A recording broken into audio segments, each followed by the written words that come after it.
In this next portion of the video, I'm going to set up the scenario that's going to help us derive the cosine of a difference identity. So this is kind of an intro to the derivation as well. This is going to set up the situation or the scenario that will help us investigate how we can get the difference of a cosine identity.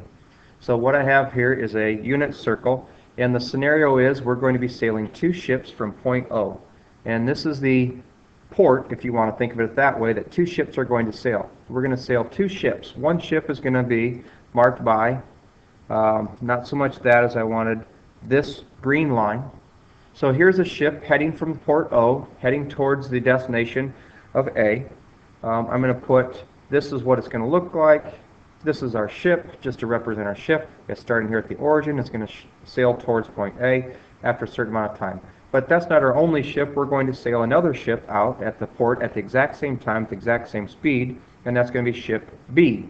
Now ship B, the only difference about this ship is that it's going to have a different heading. And I'm going to put that on there. Here's a representation of the second ship that's sailing away from the port. So the situation or scenario is we have two ships leaving port O at the same time, and they're going to be heading out of this port at the same speed. So they're going to be identical in their speed as they go throughout time here, and after a certain amount of time, what we're going to want to do is we're going to want to figure out what's the distance between the two ships. How far apart are they? So that's kind of our scenario that we're working with.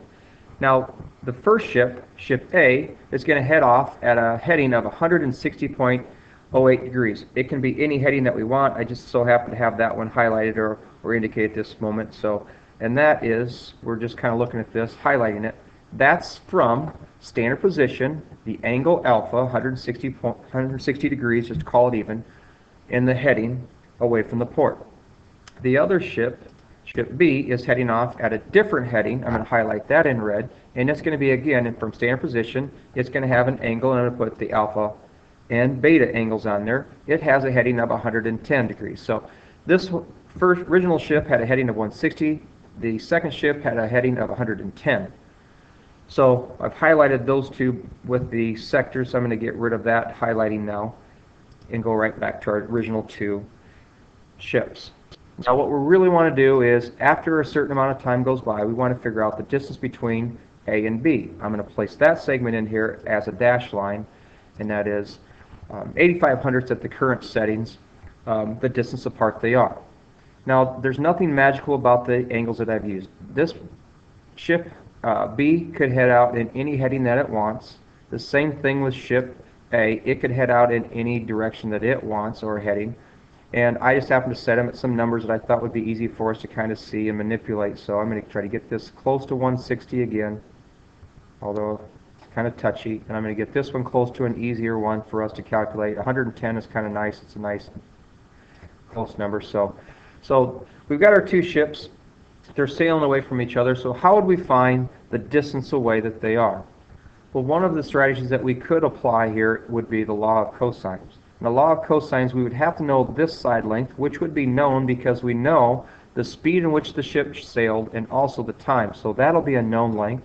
And the same thing for this ship. Since it started at the same time, the same speed, these two lengths will be identical, whatever they might be.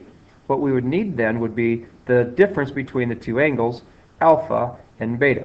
So I did a calculation on that, and I'm just going to highlight it and show you that this angle epsilon is the difference between the two ships' headings.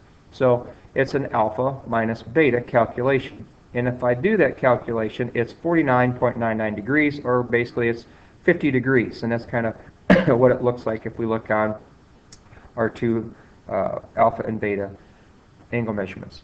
Now what we're going to do is we're going to direct this angle onto a coordinate system in the standard position. So that's where this angle delta comes in. And delta is going to be the same angle as the difference of the angles between alpha and beta. And I'm going to highlight that path by putting in the segment D.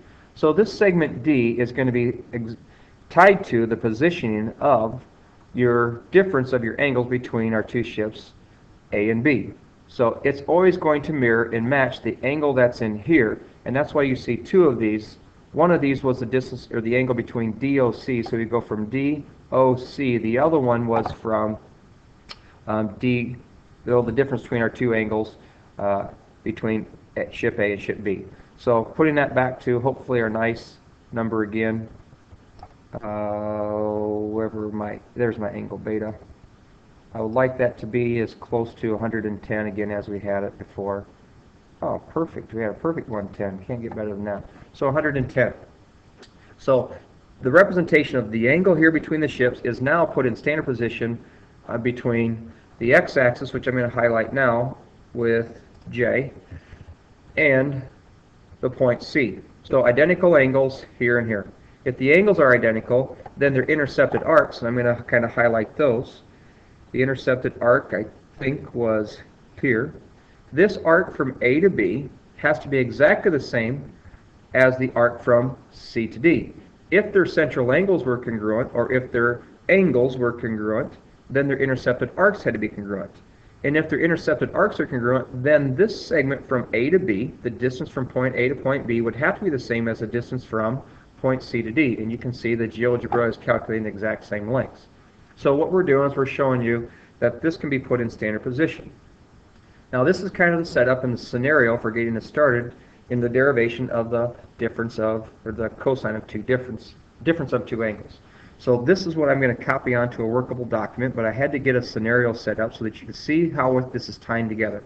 And in the end, what we're going to do is we're going to prove that the distance from A to B is exactly the same as the distance from C to D using a distance formula. So at this point I'm going to stop and I'm going to paste this in, and then I'm going to start a new video, and it's going to actually do the derivation of this formula. So gets us a vantage point at least.